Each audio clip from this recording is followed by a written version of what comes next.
Now children, in this video, we will study about MOT, molecular orbital theory. Let us see in short what is this all about. It was proposed by Millikan, Huckel and Hunds. Then what does it say? Its main points, salient features, key points. When two atoms approach each other, their AOs means atomic orbitals, lose their identity and mutually overlap to form new orbitals called molecular orbitals. I repeat, when two atoms approach towards each other, their atomic orbitals lose their identity and completely overlap each other, and they form new orbitals called molecular orbitals. In short, for this term molecular orbital, we'll be using the term MO. MO will be used for molecular orbital and AO will be using for atomic orbital. Now children, the next key point of this is the number of molecular orbitals formed when actually atoms approached, the atomic orbitals combined. So new orbitals were formed, to which we were calling molecular orbitals, MOs. So the number of MOs formed, the number of molecular orbitals formed was found to be exactly equal to the number of AOs combined, atomic orbitals combined.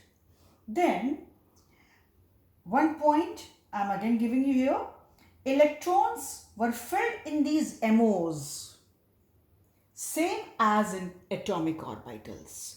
In these molecular orbitals, the electrons are filled in the very same manner as they were filled in atomic orbitals. Means keeping in mind the energy levels following Aufbau's principle.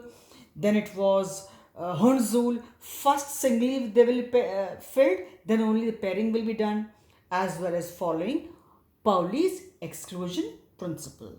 So as we keep in mind three principles, three rules, Pauli's first is Aufbau's principle, then we keep in mind Hertz-Joule, and then we also follow Pauli's exclusion principle, means the spin in the opposite directions. The very same way here.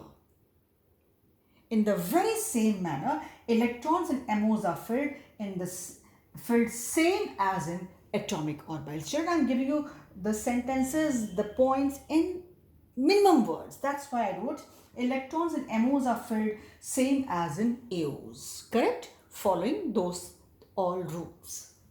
Then children, I have given a difference here.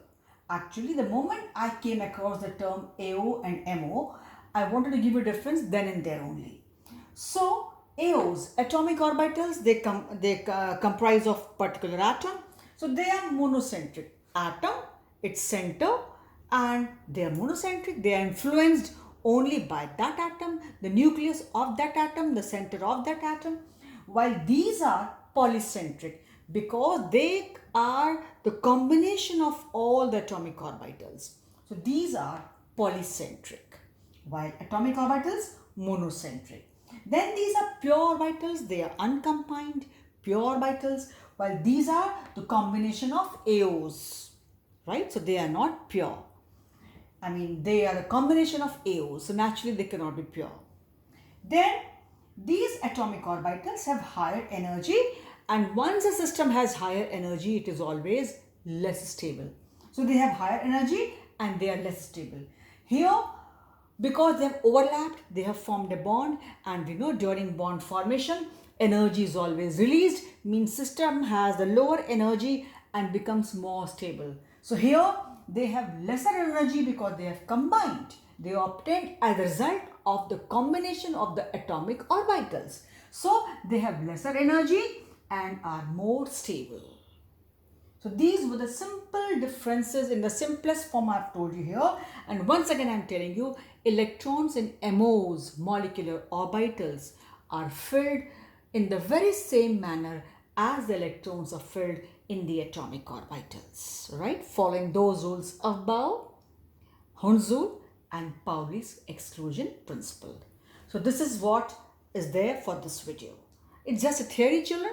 Theory means you know very well. It is in reality there or not, nobody knows. But these assumptions are there and these concepts were given, and so far they have been accepted. But yes, it is not a principle, it is not a law, a theory. So study it as theory only. Thank you, children, for this video.